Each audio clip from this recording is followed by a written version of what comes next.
Un drone de la taille d'une boîte à chaussures vient de détruire un char de 60 tonnes. L'équipage ne l'a jamais vu venir. Aucun avertissement radar, aucune alarme, aucun temps pour réagir. Seulement une ombre qui tombe du ciel, un éclair de lumière blanche, et dans la fraction de seconde suivante, tout ce qui se trouvait à l'intérieur de cette coque blindée brûlait. Ce n'est pas une scène tirée d'un film de guerre. Ce n'est pas une simulation. C'est pas un événement survenu il y a des décennies dans un manuel de conflit. Cela se produit maintenant, en temps réel, à la frontière nord d'Israël. Et cela se produit plus souvent que la plupart des gouvernements ne veulent l'admettre. Ce que le Hezbollah a discrètement assemblé au cours de la dernière décennie, c'est quelque chose que les stratèges militaires du monde entier commencent seulement à comprendre pleinement. Quelque chose qui réécrit les règles de la guerre terrestre. Quelque chose qui change la manière dont les armées combattent, la manière dont les soldats meurent et la manière dont des guerres entières sont décidées avant qu'un seul tir conventionnel ne soit effectué. Parce que voici ce que la plupart des gens ne réalisent pas. Le char d'assaut est le symbole dominant de la puissance militaire depuis plus de 100 ans. Il a survécu aux tranchées de la Première Guerre mondiale. Il a défini les batailles blindées de la Seconde Guerre mondiale. Il a traversé la guerre froide. Il a survécu à la doctrine nucléaire, à la guerre asymétrique, au combat urbain et à toutes les réinventions stratégiques que les théoriciens militaires ont pu lui opposer. À chaque génération, quelqu'un a déclaré le char obsolète. Et à chaque génération, il a eu tort jusqu'à maintenant. Cette fois, quelque chose est différent. Et la différence n'est pas un nouveau type de missile. C'est pas un explosif plus puissant. C'est pas un meilleur canon. C'est un drone. Une petite machine volante, bon marché, accessible commercialement, qui peut être achetée en pièces détachées, assemblée dans un sous-sol, guidée par un écran, et utilisée pour détruire un véhicule qui a pris une décennie à concevoir et qui coûte 4 millions de dollars à produire. Ce que le Hezbollah a fait, c'est comprendre comment frapper le véhicule terrestre le mieux protégé du Moyen-Orient avec une arme qui coûte une infime fraction de ce que gagne un équipage de chars en une année. Ils le font de manière systématique, tactique, avec discipline, patience et une doctrine qui évolue plus vite qu'Israël ne peut la contrer. Alors, voyons exactement comment cela s'est produit. Comment une organisation militante sans force aérienne, sans marine et sans armée conventionnelle, a transformé une technologie commerciale en l'une des armes anti-blindées les plus efficaces sur n'importe quel champ de bataille aujourd'hui. Parce que l'histoire commence beaucoup plus tôt que la plupart des gens ne le pensent. Nous sommes en 2006. Israël et le Hezbollah sont engagés dans une guerre brutale de 34 jours à travers les collines et les vallées du sud du Liban. Les combats sont intenses, coûteux et profondément compliqués. Quand les armes se taisent enfin, le monde voit les deux camps revendiquer une certaine forme de victoire. Israël met en avant les pertes du Hezbollah. Le Hezbollah souligne le fait qu'il a affronté l'armée la plus avancée du Moyen-Orient et qu'il a survécu. Mais ce qui se passe dans les mois et les années qui suivent cette guerre est beaucoup plus important que tout ce qui s'est produit pendant celle-ci. Parce que le Hezbollah fait quelque chose qui distingue les organisations militaires sérieuses des simples groupes terroristes. Il mène une évaluation approfondie, honnête et profondément inconfortable de chaque erreur commise, de chaque faiblesse exposée, de chaque moment où la technologie israélienne a donné à son ennemi un avantage qu'il ne pouvait pas contrer. La leçon qu'il en a tirée était brutale. La domination d'Israël venait du ciel. Pas seulement des avions de chasse, mais aussi des drones. Des plateformes de surveillance capables de tout voir, de tout suivre, de diriger des frappes avec une précision que l'observation terrestre ne pourrait jamais égaler. Tant qu'Israël contrôlait le ciel au-dessus du champ de bataille, le Hezbollah combattait avec un désavantage critique. Ses mouvements pouvaient être suivis, ses positions révélées, ses commandants ciblés. Si le Hezbollah devait un jour combattre Israël à nouveau et réellement gagner, il devait prendre quelque chose dans le ciel. Et c'est ici que l'Iran entre en scène, non pas comme simple observateur, mais comme architecte. L'Iran a examiné l'évaluation post 2006 du Hezbollah et y a vu une occasion. Pas seulement aider un allié à se reconstruire, mais bâtir quelque chose de plus ambitieux, une capacité stratégique à longue portée. Un réseau de forces mandataires à travers le Moyen-Orient, chacune armée d'armes sophistiquées capable de contester la domination de forces conventionnelles beaucoup plus puissantes. Le propre programme de drones de l'Iran se développait discrètement depuis des années. Téhéran avait investi massivement dans les systèmes aériens sans pilote, non pas parce qu'il avait le budget nécessaire pour construire une force aérienne conventionnelle, capable de défier la puissance aérienne américaine ou israélienne, mais parce que les drones offraient autre chose. Ils étaient assez bon marché pour être produits en quantité, difficiles à détecter, faciles à cacher et à transporter, et adaptables à presque toutes les missions, de la surveillance à l'attaque, en passant par la guerre électronique. Puis, en décembre 2011, quelque chose s'est produit qui a tout accéléré. Un drone de surveillance américain hautement classifié, le RQ-170 Sentinel, est tombé en territoire iranien. Les circonstances étaient contestées. Les responsables américains ont dit qu'il s'était écrasé. Les responsables iraniens ont affirmé l'avoir fait tomber au moyen de la guerre électronique. Quelle que soit la véritable explication, le résultat était le même. L'Iran avait sur son sol, en un seul morceau, l'un des véhicules aériens sans pilote les plus avancés au monde. Ils l'ont étudié méticuleusement. Ils ont cartographié chaque composant. Ils ont analysé chaque système. Ils ont procédé à de la rétro-ingénierie là où ils le pouvaient et ont bâti sur ce qu'ils avaient appris. En quelques années, des drones de conception iranienne ont commencé à apparaître, portant des similitudes de conception évidentes avec ce qu'ils avaient récupéré. Ce que l'Iran a appris, le Hezbollah l'a reçu. Ce transfert n'a pas été un processus occasionnel, il a été systématique et délibéré. Des officiers du corps, des gardiens de la révolution islamique ont été intégrés à des unités du Hezbollah au Liban. Des conseillers techniques ont traversé la frontière avec de l'équipement et de l'expertise. Des installations de fabrication souterraines ont été implantées au Liban, dissimulées dans des infrastructures civiles, dans des tunnels sous des zones résidentielles, dans des ateliers qui, de l'extérieur, ne ressemblaient à rien. Et lentement, au cours d'une décennie, le Hezbollah a bâti quelque chose que presque personne dans la communauté de défense occidentale n'avait correctement cartographié ou pris en compte. Un programme de drones complet, stratifié et intégré.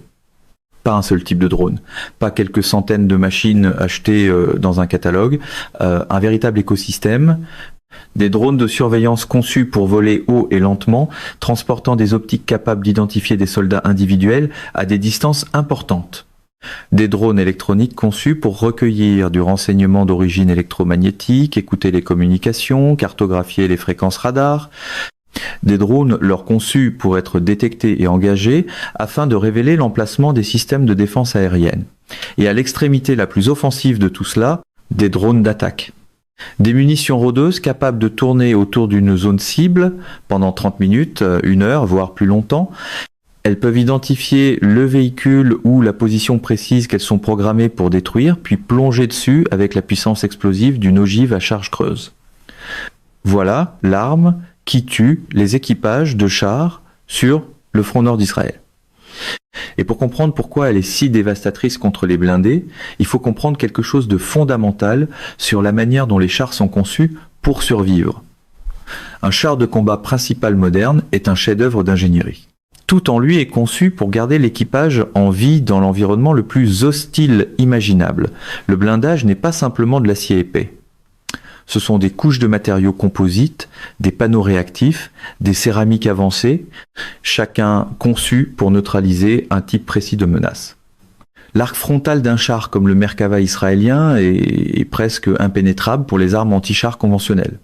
L'angle de la coque, la superposition du blindage, les panneaux réactifs qui explosent vers l'extérieur lorsqu'ils sont frappés, tout cela fonctionne ensemble pour créer un véhicule capable d'absorber des impacts qui vaporiserait presque n'importe quoi d'autre sur le champ de bataille. Le Merkava en particulier a été conçu dès le départ avec la survie de l'équipage comme objectif d'ingénierie principal. Le moteur est placé à l'avant, offrant à l'équipage une couche de protection supplémentaire.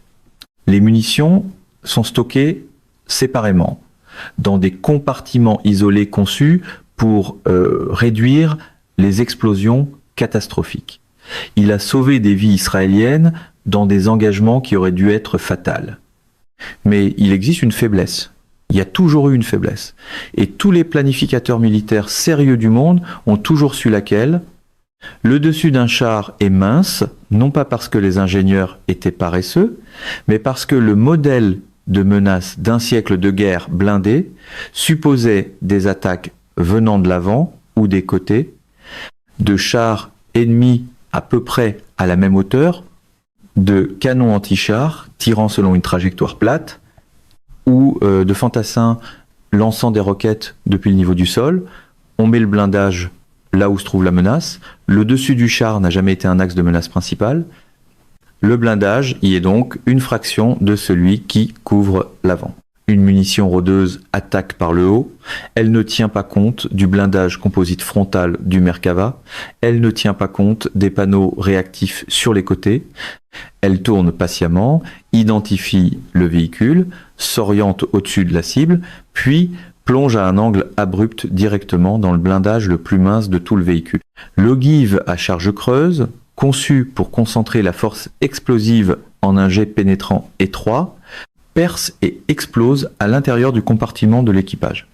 L'équipage n'a aucun avertissement, le son des moteurs électriques du drone est presque silencieux comparé au bruit du champ de bataille. L'attaque vient d'une direction qu'il ne surveille pas. Au moment où quelqu'un comprend ce qui se passe, c'est déjà terminé. Ce n'est pas théorique. Cela a été enregistré en vidéo. Le Hezbollah a publié des images de frappes réussies. Des analystes militaires ont vérifié plusieurs incidents. Le schéma est constant et il est répétable. Cependant, ce qui s'est produit ensuite dans l'évolution tactique du Hezbollah a tout changé à un niveau plus profond. Parce que la frappe de drone elle-même n'est qu'une couche de ce que le Hezbollah a développé. La véritable sophistication se trouve dans la manière dont il utilise ses armes ensemble, dans la doctrine qu'il a bâtie autour d'elle. Cela commence avant que le moindre équipage de chars ne voit quoi que ce soit. Des drones de surveillance sont lancés des heures ou des jours à l'avance, petits, silencieux, volant à des altitudes où ils sont difficiles à détecter et presque impossibles à engager avec des armes basées au sol. Ils cartographient les positions israéliennes. Ils suivent les schémas de mouvement. Ils identifient les routes utilisées par les véhicules, les moments où les convois de ravitaillement se déplacent, les endroits où les véhicules de commandement stationnent, les zones utilisées pour le ravitaillement en carburant. Ce renseignement n'est pas seulement tactique. Il alimente une image persistante de toute la posture opérationnelle israélienne le long de la frontière. Puis, lorsqu'une opération est planifiée, la séquence se déroule avec précision. Des drones de surveillance supplémentaires sont lancés pour confirmer que la cible est toujours présente. Simultanément, dans certains cas documentés, des drones, leurs, sont envoyés vers des positions où l'on sait que des systèmes de défense aérienne israéliens opèrent. Les systèmes de défense aérienne engagent les leurs. Leurs émissions radar et leurs tirs de missiles révèlent leur position exacte. Cette information entre immédiatement dans l'image de ciblage du Hezbollah. Puis les drones d'attaque arrivent, parfois un seul, parfois plusieurs, approchant depuis différentes directions à intervalles décalés. L'approche multiple et simultanée est spécifiquement conçue pour vaincre le système de protection active israélien Trophy qui ne peut engager des menaces que dans un arc limité à un moment donné. C'est ici que les choses deviennent sérieuses parce que le système Trophy représente la technologie de défense ponctuelle la plus avancée qu'Israël pouvait installer sur ses chars. Trophy utilise un réseau radar pour détecter les missiles et les roquettes entrants, puis tire une salve de fragments métalliques pour les intercepter avant qu'ils atteignent le véhicule. Dans les engagements conventionnels, il s'est montré très efficace. Il a incontestablement sauvé des vies. Les commandants israéliens en parlent avec une confiance justifiée, mais une munition rôdeuse n'est pas un missile entrant conventionnel. Elle n'arrive pas à grande vitesse sur une trajectoire prévisible, elle tourne, elle approche lentement, elle peut venir directement du dessus. La géométrie d'engagement est complètement différente de celle pour laquelle Trophy a été optimisée. Et lorsque plusieurs drones arrivent simultanément depuis différents angles, même un système Trophy fonctionnel fait face à un problème de ciblage et de réponse qu'il n'a jamais été conçu pour résoudre. Le Hezbollah le sait. Il a étudié la performance du système Trophy dans chaque engagement documenté. Ces tactiques de drone sont bâties autour de ces limites. C'est le schéma d'une organisation militaire qui apprend et s'adapte en temps réel, et non d'un groupe terroriste qui improvise avec ce qui est disponible. Une force disciplinée qui mène une analyse après engagement, identifie ce qui a fonctionné et ce qui n'a pas fonctionné, et intègre ces leçons à l'évolution suivante de ces tactiques. Et ce niveau d'adaptation s'étend à la façon de contrer chaque contre-mesure israélienne. Israël possède de vastes capacités de guerre électronique, il peut brouiller les signaux GPS, il peut perturber les communications radio entre un drone et son opérateur. Dans de nombreux engagements, c'est efficace. Les drones grand public et même de nombreux drones militaires dépendent du GPS pour la navigation et de liaisons radio pour le contrôle. Brouillez-les et le drone devient inutile. Le Hezbollah avait anticipé cela il y a des années. Ces drones d'attaque les plus sophistiqués utilisent plusieurs modes de guidage. Certains transportent des systèmes de navigation inertiels qui ne dépendent pas du GPS du tout.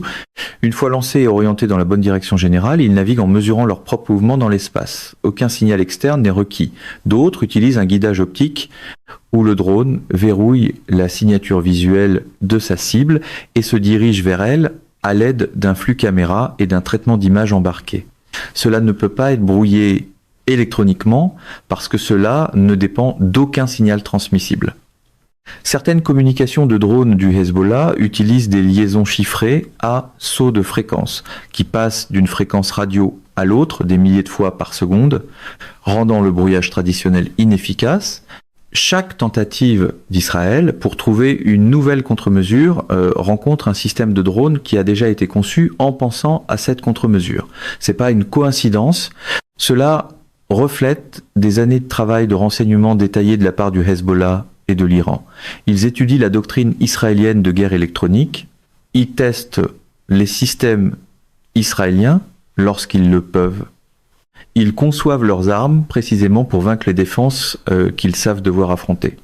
Et le résultat de tout cela, des tactiques, de la technologie et de la doctrine, est un environnement de champ de bataille fondamentalement différent de tout ce pourquoi les équipages de chars israéliens ont été entraînés.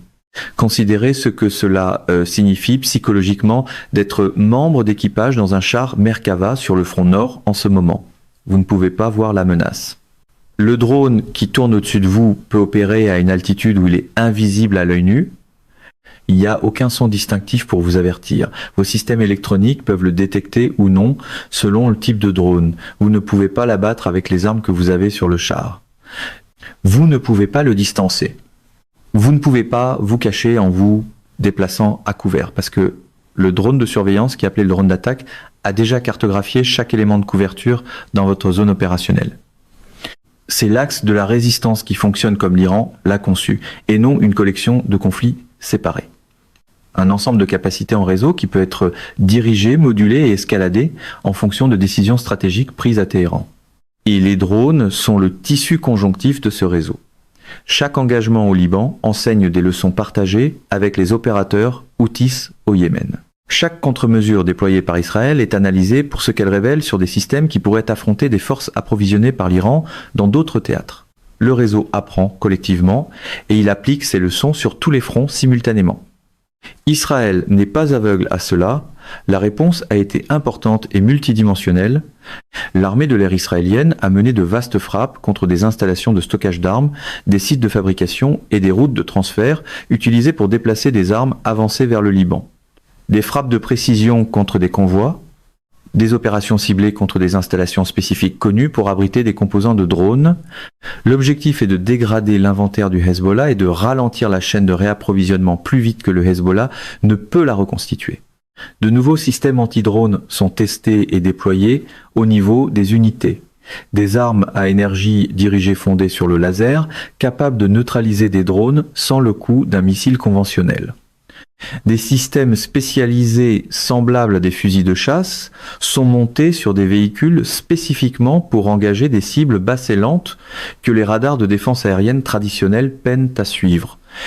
Des suites de guerre électroniques conçues spécifiquement pour les opérations anti-drones, distinctes des anciens systèmes de brouillage construits pour un environnement de menaces différent.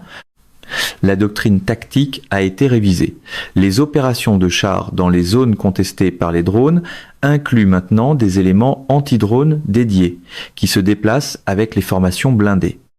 Un écran d'infanterie supplémentaire est ajouté pour détecter et engager les opérateurs de drones avant qu'ils puissent acquérir des cibles. Des changements dans les schémas de mouvement, le calendrier et la coordination sont conçus pour réduire la prévisibilité et priver le Hezbollah de la capacité d'installer des embuscades venues du ciel.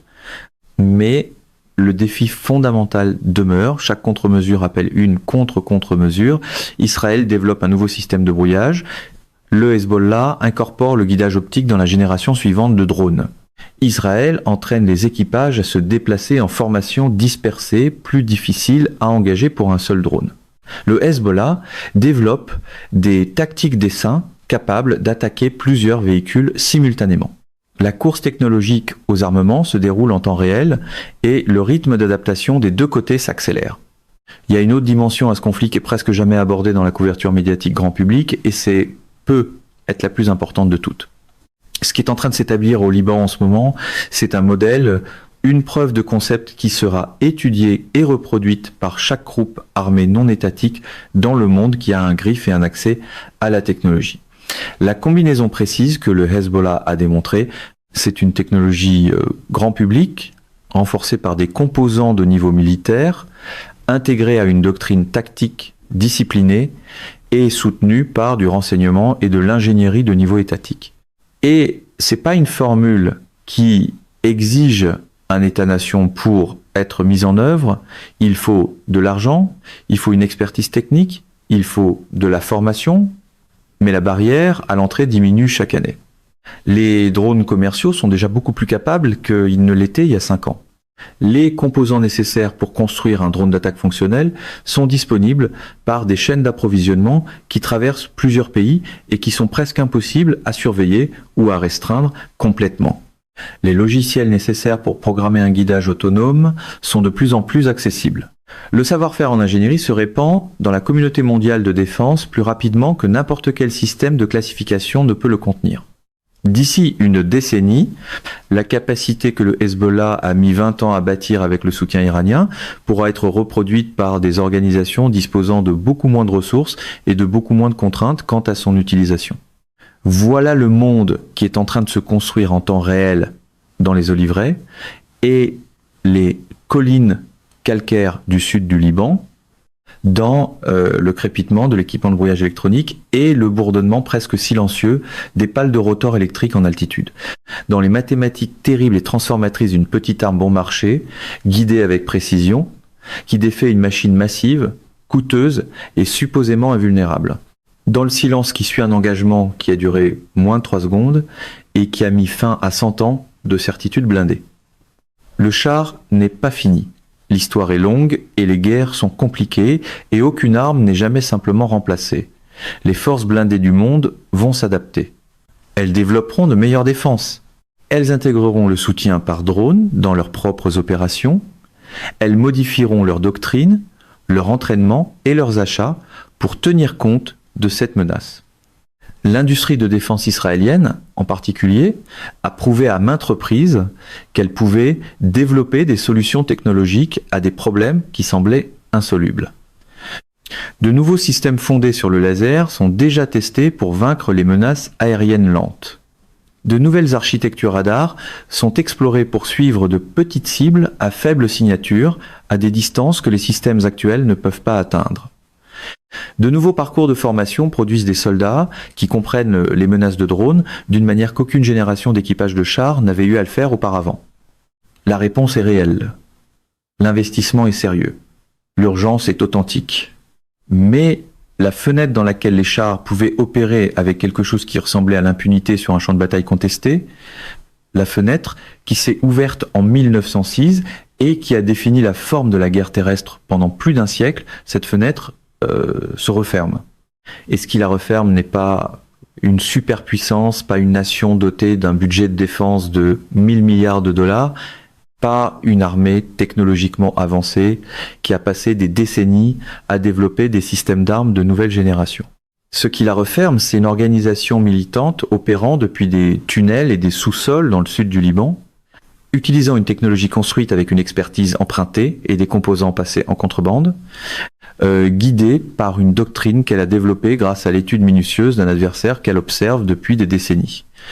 Les drones sont encore là, hauts en ce moment, tournant lentement en altitude, observant les routes, observant les véhicules, observant les schémas de mouvement qui se répètent jour après jour, attendant le moment où la géométrie est favorable et où la cible est entièrement exposée. Et quelque part, en dessous, à l'intérieur de coques blindées présentées à leurs équipages, comme étant parmi les endroits les plus sûrs sur un champ de bataille moderne, deux jeunes hommes regardent leurs écrans, écoutent leur radio, observent à travers leur système de vision et se demandent si la menace qu'ils ne peuvent pas voir est déjà en train de les regarder. Cette incertitude, cette vulnérabilité permanente et insoluble face à une arme que vous ne pouvez pas entendre, que vous ne pouvez pas voir et que vous ne pouvez pas arrêter, n'est pas seulement un problème tactique, c'est l'avenir de la guerre telle qu'elle sera réellement menée. Et il est arrivé bien plus tôt que prévu. Mesdames et messieurs, notre émission d'aujourd'hui s'arrête ici. Nous vous invitons à partager votre avis personnel dans la section des commentaires ci-dessous. Perspective Politique vous salue et vous donne rendez-vous très bientôt.